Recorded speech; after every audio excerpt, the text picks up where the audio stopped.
Morning. I have just recorded your whole run recovery stretch session and the volume has gone. So there's a lovely video of me, but you can't actually hear anything that I'm saying, which might be a blessing in disguise for some of you that think that you hear my voice too often or that I don't stop talking, because I know I have a tendency for that. But I feel that I need to re-record it for you because actually there are some teaching points in there that might be beneficial. So here we go again. Round number 2. I'm going to be feeling great after all this. Lots of time stretching today. So I'm covering today lower body again. We've done the upper body a lot in the last couple of weeks, and I'm sure many of you might have revisited some of the exercises that we've done in other sessions anyway, to kind of mix things up a bit, pick and choose the bits that you like, which is great. But if you think that your lower body has maybe been a little bit neglected, or that you could just always benefit with more lower body, then this is for you.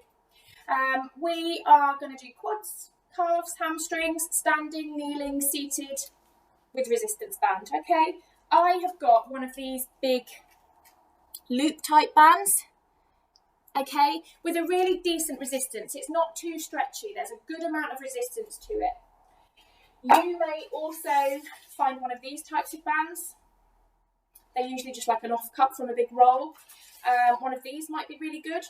Again, not too stretchy. You need a decent amount of resistance on there, otherwise you can't apply the pressure that you need to take you through the stretch. And you can use little mini bands, which I've got here, little mini loop bands as well, if you want to. Okay, little mini loop bands. But I prefer to stretch with the big, long, full body loop bands for various different reasons, and I'll talk about those as we go. So first of all, taking your standing quad stretch. Typically after a run, I mean pretty much every runner I know does this stretch straight away. So lifting one leg, taking the weight through the other. Just remembering to keep the chest open and lifted and not to have a bend in the middle. So you're not leaning forward. There's no bend in the middle of your body. Push the hips forward, tuck the tailbone under if you need to. Now, one of the reasons I've got this band, you carry on stretching there just because I've come out of it doesn't mean you have to. Absolutely take the time. Okay, so one of the things that I notice is that some people really struggle and they're leaning back to kind of reach the foot.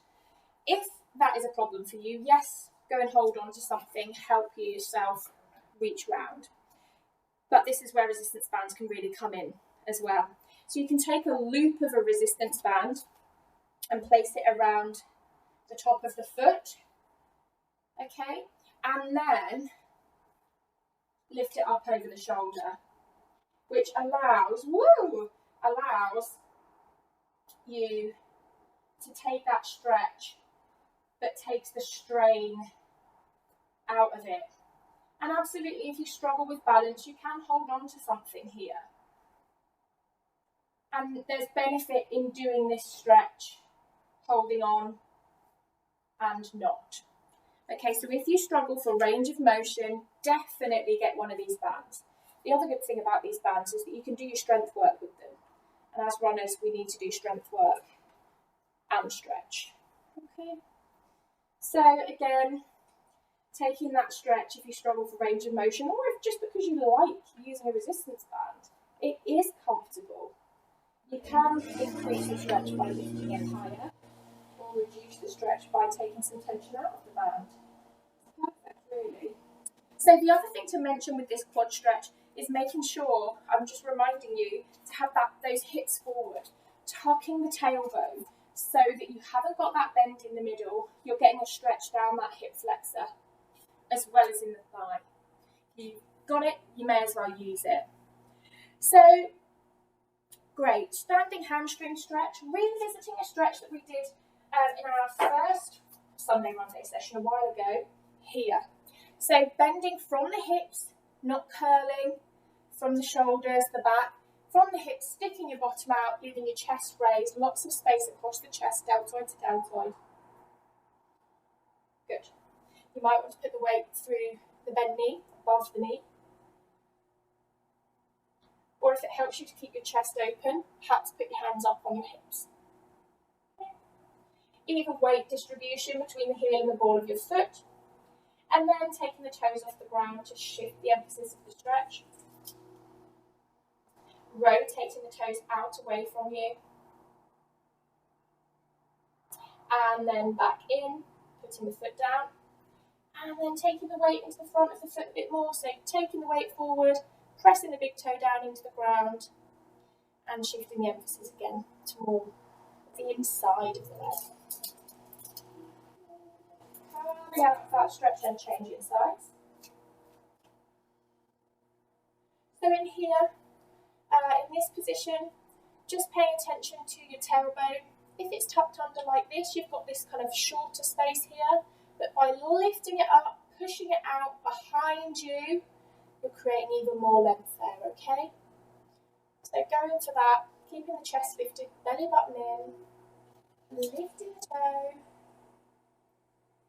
rotating the leg outwards or the foot outwards, bringing it back, putting it down, tipping that weight forward slightly, pressing the big toe into the ground. Stretch. Good. Bending the knees, bring yourself down onto the ground. I'll take you into, I've got a kneeling adductor stretch, which is fab. One of my favourite exercises. So you're going to be in this tall kneeling position, just extending one leg out to the side. So I'm going to use my right leg out to the side, just making sure that this knee isn't pointing too far out. If it is, bring it in a bit, that's fine. Okay. And making sure that the toe is directly behind the knee and that the foot of the other leg is fairly flat on the ground. You'll have to really pay attention to this, keeping the flat of the foot down as much as you can. So staying nice and tall, maintaining that lovely posture that we're always talking about. You'll probably already feel the stretch here. If the stretch feels really intense, typically people want to buckle forward to take the intensity of the stretch away. So do gently maintain this tall posture. Okay. And then what you can do now is just be a little bit more active through this stretch. So reaching back over the back heel, but not actually sitting on the heel. And then coming up to high kneeling again. So reaching back and then lifting. Reaching back, and I'll do this from a different angle next time so that you can see. This is a lovely strengthening exercise actually. You're stretching and strengthening at the same time. Really good for the glutes, the thighs. In terms of stretch and power, you can add load using resistance bands. Really great one is to attach a resistance band to something behind you and have it behind your hips. So here, and then up and squeeze, really squeezing the glutes. Great one for power if you're a runner. Okay, and then now just sitting back on the heel and allowing yourself to just feel that stretch. And then you might want to bring the hands to the ground and notice that the emphasis of that stretch moves slightly. If you've got the space, keeping the belly lifted, you can bring the elbows down to the ground. You might feel the lower that you get, you feel this in the inner thigh, but also in the hamstring and in the glute. Walking the hands back, bring yourself up into high kneeling. And I'll change direction so that you can see what's happening in terms of my weight distribution on the way back. Move over here. So again, we're extending the left leg now. Back toe is tucked. This also helps with stability. If that feels uncomfortable, you can untuck it for the time being. But it's great to keep it tucked because you are working on the foot flexibility, which is also really, really important and avoids things like plantar fasciitis, stuff like that runners often suffer with. You're in this position, reaching, so keeping your chest lifted, belly button lifted, always driving back through the bum and the hips, over that heel, but not putting your weight through it, up and squeezing the hips forward, squeezing your glutes, reaching back, lifting, reaching back, lifting. And like I said, great exercise to add to your strength routine as well. You can add load. You can front load Really great for adding a core element. You can rear load, you can load the middle. Particularly good for strengthening the glutes. Okay, so sitting back on heel now. This encourages a little bit more of a stretch through the foot that might feel a bit intense, so go with it if you can. Okay, and then bringing the hands down to the ground if it feels okay to do that. If it feels okay to do it, you might want to bring your elbows to the ground. And remembering to keep this bend from the hips, okay, because if you're arching your back here, you're not going to get the full stretch. So belly lifted, chest open always. Pushing back. Bring yourself up to standing. Super. I want to take you through a couple of hamstring options here. Again, I'm using my big loop band.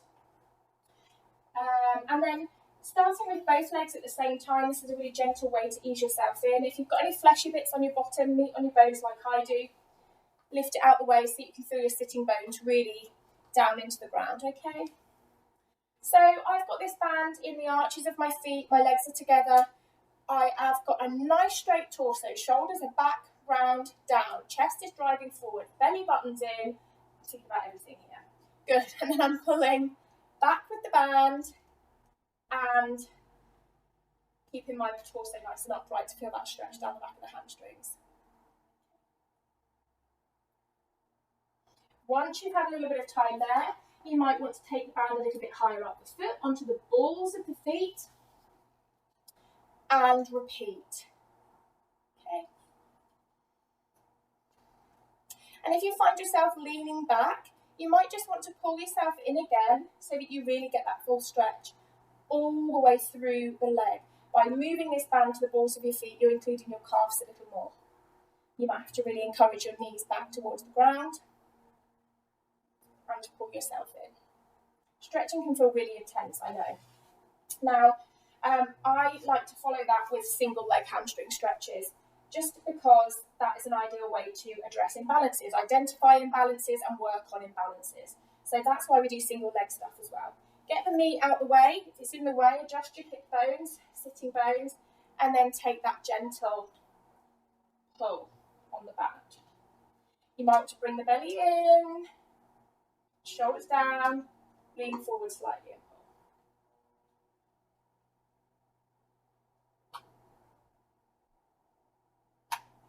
Good. Changing legs. Now, when I'm doing single leg hamstring stretches, I like to bend the other leg up and out of the way. It just works for me. But if you prefer to be in this position, that's absolutely fine for you. I just like to be like this. Okay. I also find it is quite supportive in terms of my posture, lower back, maintaining all of that. But you play with it, see what works for you. And when you're in this position, guys, you can take a little bit of an extra tug on the right hand side. You'll notice it kind of rotates the foot slightly and changes the emphasis of the stretch. Take a little tug on the left hand side and notice it change the emphasis of the stretch again. Okay, super. Other options for hamstrings, if those ones don't work for you, I'll just touch on this briefly because I want to move on to some different bits, is to take the loop of a band around your foot and lay down on your back with the leg extended. A really nice way of being active in this stretch is to slightly bend the knee and then press the heel away from you. So you're lengthening under load, which has benefits of its own in terms of, first of all, easing the muscle into a movement. So sometimes holding a static stretch can feel really intense, and the muscle almost fights against it and panics and just doesn't want to do it, so it doesn't want to give and doesn't want to give you length. So that, but also lengthening under load is a really nice way of getting a good stretch. Let me just check on my battery. Here we go. Good. Hopefully you can still see me. Let's get rid of that. Okay, so that's a lovely additional stretch. And what I'm going to get you to do now is focus on the adductor, the inner thigh. We've already dressed this a bit. By allowing this leg to come out to the side, and you'll notice I've brought the other leg down to the ground and just relaxed it straight in front of me. So I'm going to allow the leg to extend out. You might not get very far, and that's fine. Okay. Your leg might be down here, it might be up by your head. And there's definite benefit in taking this range of motion at different heights as well, because naturally you're going to get a nice rounded stretch through all parts of the muscle rather than just one. Okay, so changing legs. Other hamstring. Again, I've bent my knee to accommodate this stretch. You do you. You might find this more difficult with the other leg out straight. Okay. This bent leg as well also helps to maintain a nice contact with the lower back and the ground, which tends to be quite supportive and comfortable. Good. And again, remember that you can length under resistance, move in and out of that stretch, gently encourage participation and cooperation from your muscles that might otherwise be not enjoying this very much. And then bringing the leg out to the side for that lovely adductor and hip flexor stretch. Out to the side and back. Good. Okay. And then revisiting that quad stretch that we did standing, you can do this also lying if you find it beneficial. So having that loop around the foot and then bringing the knees together and giving this band a little bit of a pull at kind of shoulder height or just in front of you, keeping the knees together, pressing the hip bones into the ground and giving it a nice gentle tug. Don't do it too aggressive, just encouraging that range of movement. And if you want to, you can then change sides. So what foot have I just done? That one. So we are looping the band around the back of the foot again. Laying down on the belly and taking the band over the shoulder. Another thing that you might find useful here is taking some time to just relax into this stretch and then sort of lifting the knee to give you a little bit more of a stretch in the hip flexor, so down the middle of the body. Okay. I always find that's quite a nice one to finish with. Okay, so there you are. Hope you've enjoyed that. Hope that you've maybe learned something new, or I've reminded you or prompted your memory of some stuff that you've found useful before that you can add back into your routine.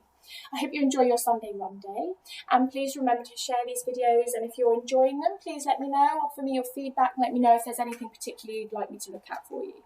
Thanks.